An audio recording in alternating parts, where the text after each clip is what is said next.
아멘. 우리 함께 오늘 보실 말씀 베드로전서 3장 13절부터 22절까지의 말씀입니다. 베드로전서 3장 13절부터 22절까지의 말씀입니다.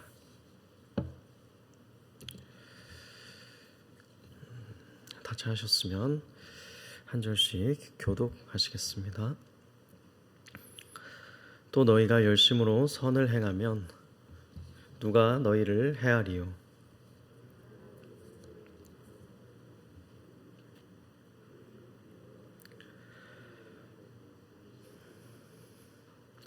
너희 마음에 그리스도를 주로 삼아 거룩하게 하고 너희 속에 있는 소망에 관한 이유를 묻는 자에게는 대답할 것을 항상 준비하되 온유와 두려움으로 하고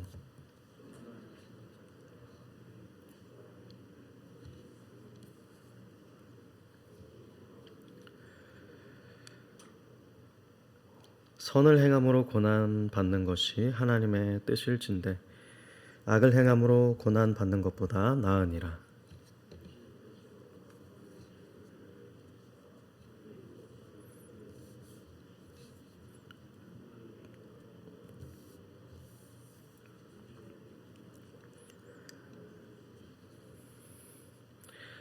그가 또한 영으로 가서 옥에 있는 영들에게 선포하시니라.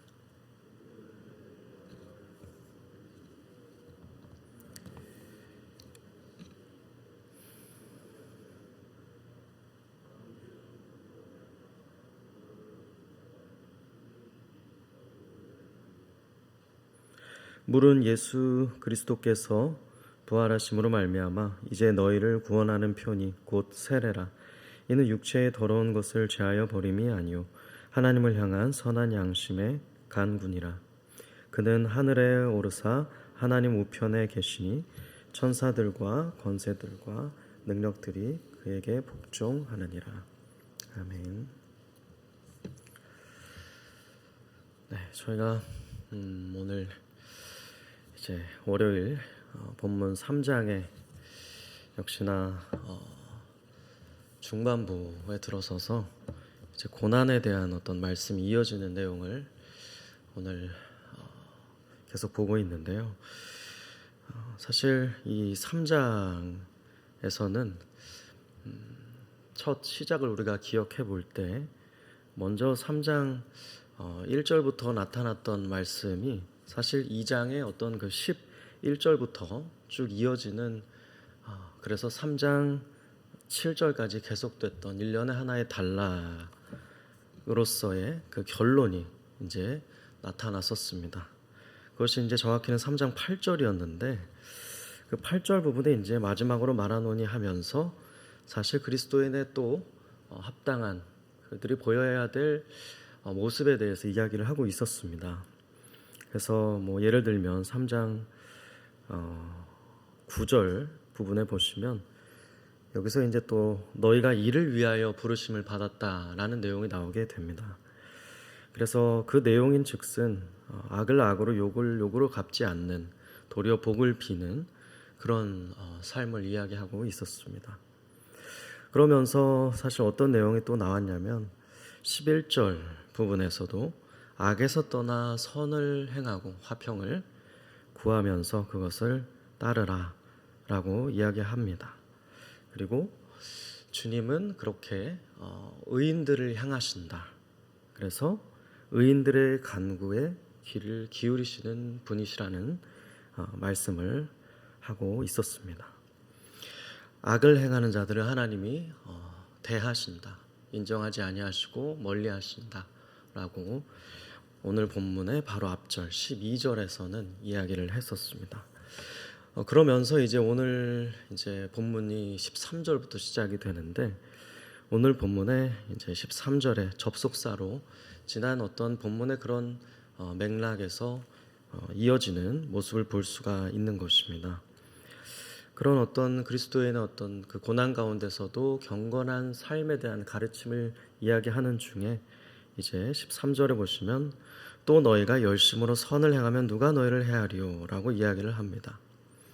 이 또는 사실은 이제 더 정확히는 그러므로라고 번역을 할 수 있는데, 그렇기 때문에 그러므로 너희가 이렇게 열심으로 선을 행하는 삶을 살게 된다면 하나님이 그 의인들을 인정하시고 악인들은 그렇지 아니하신다는 이 사실을 이제 언급하면서 너희가 앞서 말한 바와 같이 그렇게 고난을 당해도 선을 행하는, 부당한 대우를 당해도 그리스도께서 그러신 것처럼 이렇게 선을 행하는 그리스도께서 가신 길을 따르는 삶을 산다면, 열심으로 선을 행하면서 살아간다면 누가 아무도 결국에는 너희를 해할 수 없을 것이다 라는 말로 이제 그들을 권면하고 있는 모습을 볼 수 있습니다. 그러면서 14절에 이제 그것에 대한 그러한 그 권면의 말을 더 정확히 설명해주고 명확하게 해주고 있는 모습을 볼 수 있습니다. 그러나 이것은 이제 더 정확히 앞서 자기가 말한 권면을 받아서 설명하는, 더 구체적으로 또 번역을 하자면 사실은 이렇게 또 번역을 정확히 해볼 수가 있는데요. 사실은 이렇게 어떻게 번역을 풀어쓰고 있냐면, 의를 위하여 고난을 받으면 그렇게 사는, 내가 말한 바와 같이 그렇게 사는 삶을 사는 사람들은 바로 복이 있는 자들이다. 그들이 복이 있는 자들이다 라고 말하고 있습니다. 왜냐하면 앞서 말한 바와 같이 그들이 그리스도께서 가신 길을 따르는 삶을 살고 있기 때문에, 그리스도께서 부르신 그 부르심의 길을 걷고 있는 것이기 때문이라고 할 수 있을 겁니다. 그러면서 그들이 두려워하는 것을 두려워하지 말며 근심하지 말아라 라고 격려합니다. 이어서 15절에 이제 유명한 말씀이 있습니다. 이제 삶에 대한 고난 가운데서도 그들이 견지해야 될 태도에 대한 모습을 이야기했었다면, 이제 15절에 특별히 유명한 어떤 소위 개신교에서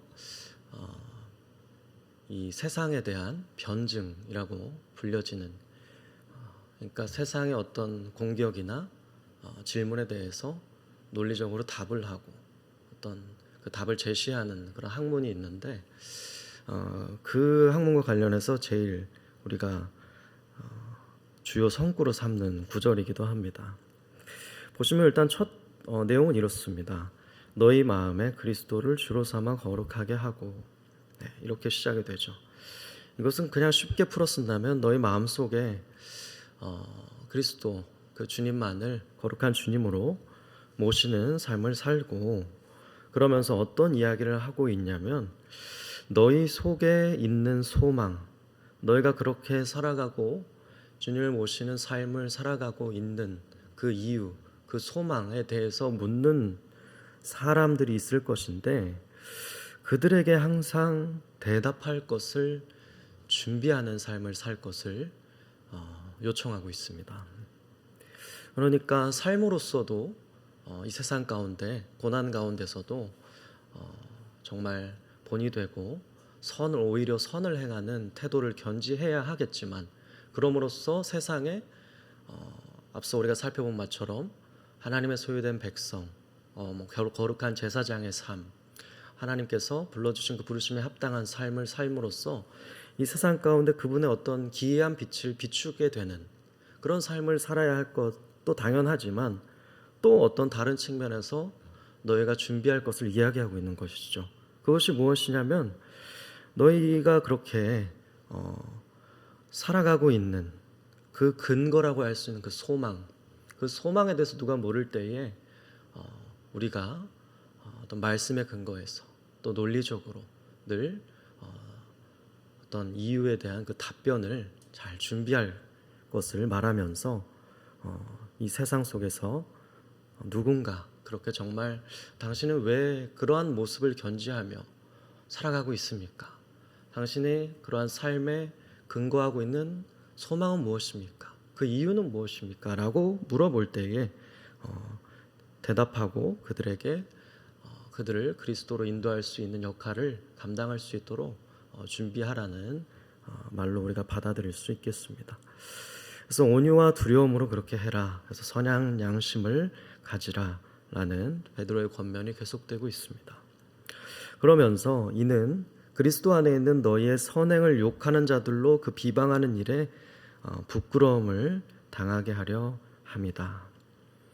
그렇게 선행을 욕하는 사람들, 비방하는 사람들이 세상 가운데 있어 왔고 또 지금도 있고 앞으로도 있겠죠. 하지만 그들을 오히려 이러한 행실로, 이러한 준비된 모습으로, 우리들의 역할로 부끄러움을 당하게 하는 그런 모습을 보여줄 것을 이야기하고 있습니다. 그러면서 17절에 다시 한번 하나님의 뜻, 앞서 말한 너희가 이를 위하여 부르심을 받았나니, 이런 말과 비슷하다고 할 수 있을 텐데요. 선을 이렇게 행함으로 고난을 받으면서 이 땅 가운데 살아가는 것이 바로 그리스도의 발자취를 따르는 하나님의 뜻이다라고 이야기를 하고 있습니다. 그렇게 이야기하면서 다시금 그리스도에 대한 내용이 이어지는 것이죠. 이 길은 18절에 보시면 여기 이제 앞에 영어 성경에도 이제 왜냐하면이라는 이제 그 접속사가 들어가게 되는데, 왜냐하면, 왜 그러냐면 그리스도께서도 단번에 죄를 위하여 죽으사 의인으로서 불의한 자를 대신하시는 그러한 삶, 그러한 고난을 받으시는 삶을 사셨기 때문에 우리가 이 땅 가운데서 그와 동일한 발자취를 따르는 것은 마땅한 것이고, 오히려 하나님의 뜻이고 또 하나님께서 우리를 부르신 목적이라고 할 수 있다라는 이야기를 다시금 동일한 맥락에서 하고 있는 것입니다. 그리스도의 고난의 독특함이 있는데, 바로 이러한 고난을 우리를 대신하여 당하심으로써 그리스도께서는 이어지는 구절을 18절 이어지는 구절에 보시면 우리를 그분의 고난 당하심을 인하여 바로 하나님께로 인도하셨다라는 말씀을 하고 계십니다. 그리스도께서 당하신 고난은 바로 우리를 하나님께로 인도하는 어떤 다리가 되어 주었던 것입니다. 그래서 사실은 우리에게 이렇게 권면하고 있는 것이라고 정리해 볼 수 있을 겁니다. 우리도 이 땅 가운데서 이렇게 고난 가운데서도 선을 행하며 이 땅 가운데서 세상에 그리스도의 어떤 빛을 전하는 삶을 살아가는 것은 바로 그리스도께서 그렇게 하신 것처럼 이 세상에 아직 구원받지 못한 악한 그 사람들을 그리스도께로 인도하는, 그래서 하나님 아버지께로 인도하는 그러한 다리의 역할을 우리 또한 감당할 수 있으며 감당해야 하며, 우리 신앙의 목적도 바로 거기에 있다, 우리가 그 길을 따름이 합당하다라고 우리가 이 말씀을 좀 정리를 해볼 수가 있겠습니다. 그러면서 더 구체적으로 그리스도께서 행하신 일에 대한 내용이 좀 설명이 되고 있습니다.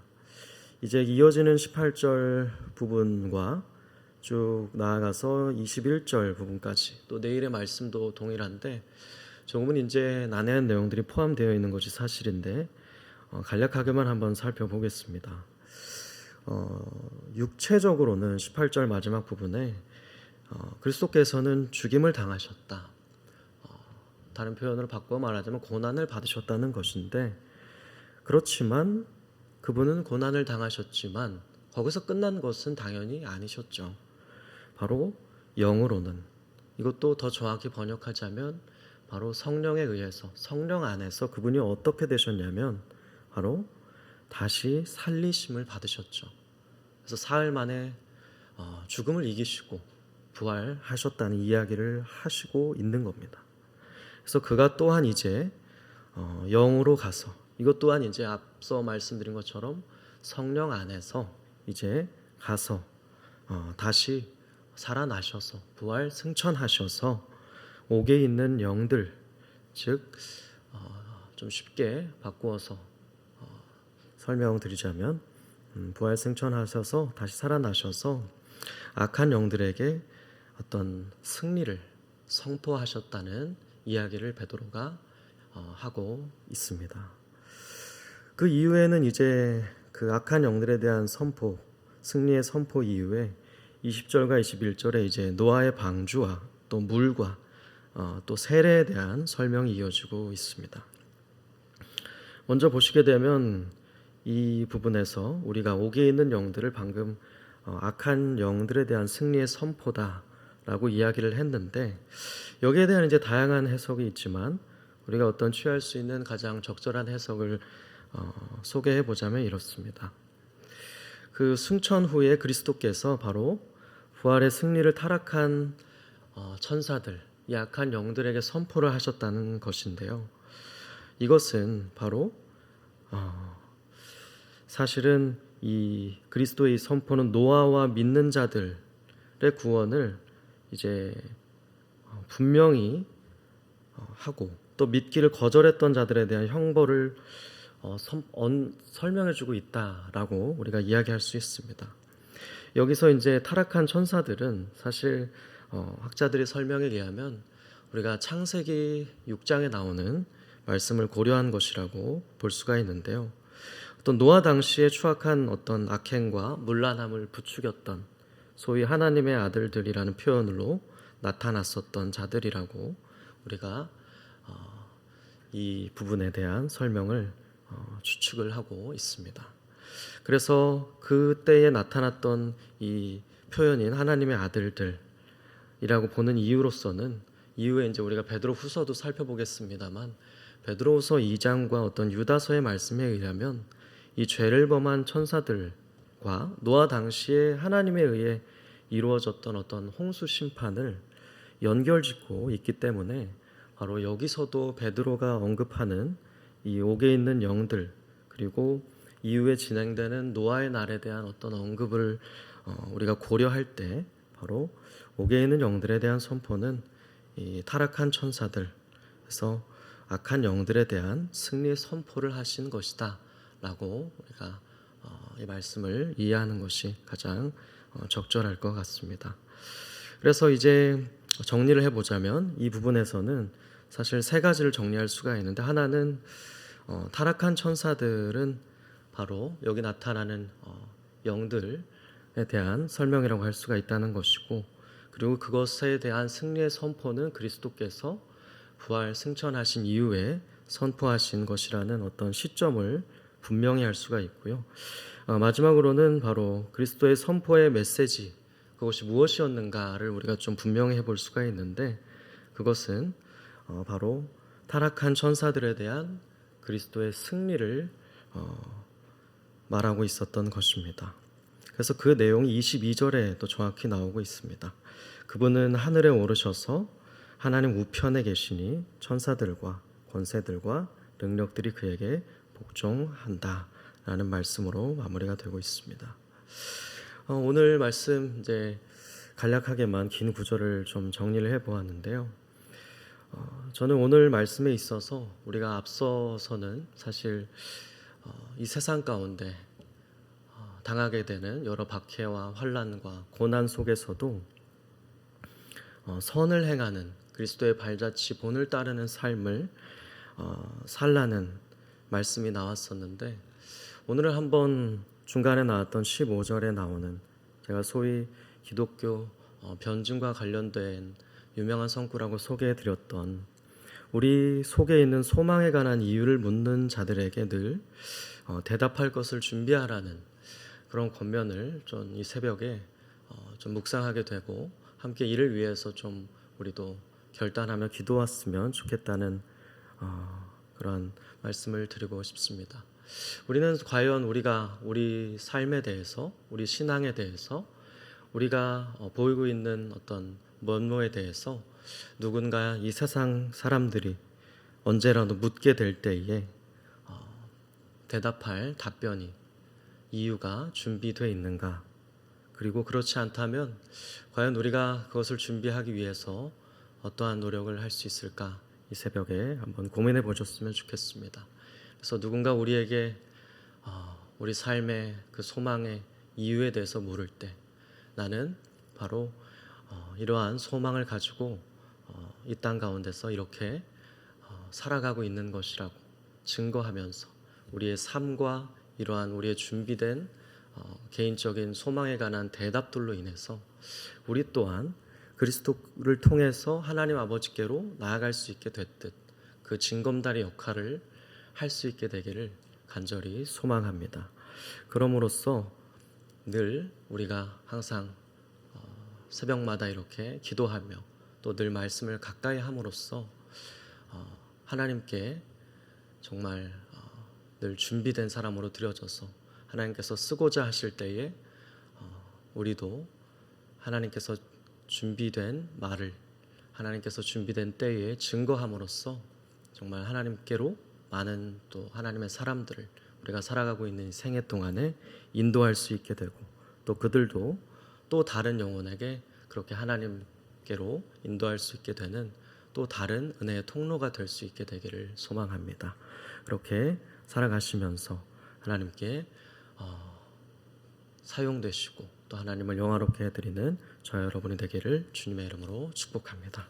같이 한번 기도하겠습니다.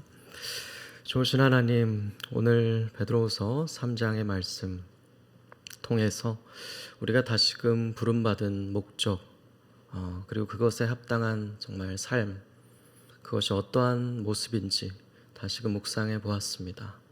우리가 이 길을 걸어감에 있어서 늘 힘들고 어렵고 낙심하고 포기하고 싶을 때마다 그리스도께서 우리를 위해서 어떠한 일을 행하셨는가, 그리고 그분이 어떠한 대가를 치르셨는가, 그리고 어떠한 승리를 마침내 이루셨는가, 그리스도께서 우리를 위해서 행하신 그 일들을 기억하며 우리도 마땅히 고난의 길이지만 복된 길을 걸어갈 수 있는 마음 허락하여 주시고, 그리스도께서 그러한 역할을 감당해 주셨듯 우리도 이 세상을 하나님께로 인도하는 하나의 귀한 징검다리로 드려질 수 있도록 우리를 그 하나의 귀한 통로로 삼아 우리를 통해 많은 영혼을 구원하시는 데 사용하여 주옵소서. 우리에게 늘 우리 소망에 관한 이유를 묻는 자들에게 답변이 준비되어 있는 자가 될 수 있도록 우리의 영혼과 우리의 마음, 우리의 지식, 우리의 온 전 인격이 준비되어 있는 그러한 모습이 될 수 있도록 우리를 준비시켜 주옵소서. 감사하며 살아계신 예수 그리스도의 이름으로 기도하였습니다.